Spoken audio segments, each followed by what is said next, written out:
গায়ে এখন রুটি বানাচ্ছি, ছেলেকে টিফিন দেব, আর তার সাথে একটু আলুর তরকারি দেব। অনেকদিন রুটি খায় না। ফ্রেন্ডস, রুটি হয়ে গেছে, আর আমার আবার একটু এরকম জলে ধোয়া রুটি ভালো লাগে। তো ফ্রেন্ডস, ছেলেকে স্কুলে দেওয়া হয়ে গেল, তো বাড়ির দিকে ফিরছি এখন। আর বাড়িতে গিয়ে নিয়ে এখন বেশ অনেক কাজকর্ম আছে, চলো তোমরা সিনেমেটিক সব দেখতে থাকো।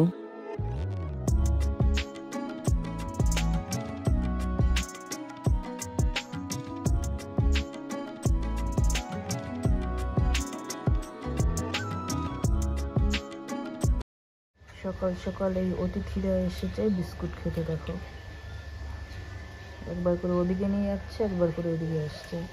রোজকার মতো বাড়িতে এসে তারপরে একটু চা খাচ্ছি, কিন্তু চা খেতে সময় লাগছে, তার কারণ হচ্ছে চিনি ছাড়া চা। চিনি ছাড়া চা সবসময় খেতে ভালো লাগে বলো, কিন্তু কি করবো, সুগার তো, কোনো তো উপায় নেই।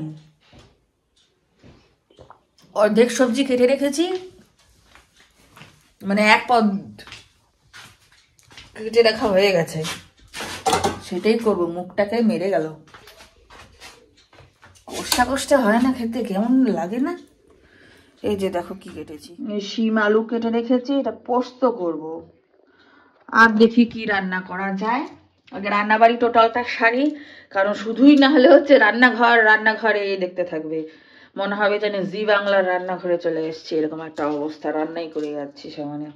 তো চলো এগুলো সব কমপ্লিট করে আসছি।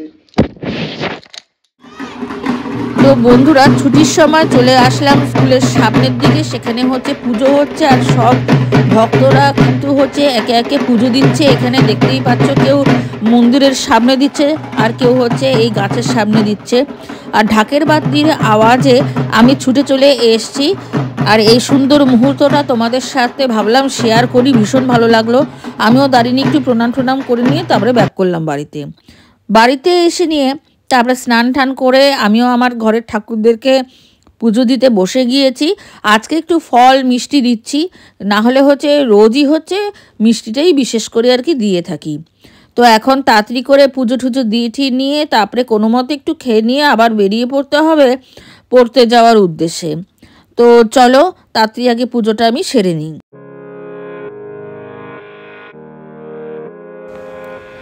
পড়তে দিয়ে তারপরে আমরা বেরিয়ে পড়েছি রোজকার মতো, আর চলে এসেছি আজকে সমাজপাড়ার র্যালিটার এখানটায়। সবাই যেখানে বসে ঠসে থাকে তোমরা তো জানোই। তো ওখানে দাঁড়িয়ে থাকতে থাকতে দেখলাম হুট করে বকগুলো কি সুন্দর জলের মধ্যে ঘোরাঘুরি করছে, দেখে ভীষণ ভালো লাগলো। আর এখন আবার যাওয়ারও সময় চলে এসছে। তো আমরা দেখো রওনা দিয়ে দিয়েছি বাড়ির দিকে।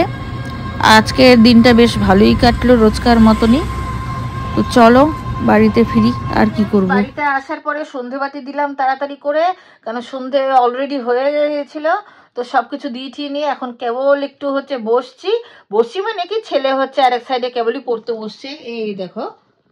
তো হচ্ছে চলো আজকের মতন বকবক এখানে শেষ করছি, আবার আসবো নতুন একটা ব্লগ নিয়ে। ততক্ষণ সবাই সুস্থ থেকো, ভালো থেকো, টাটা।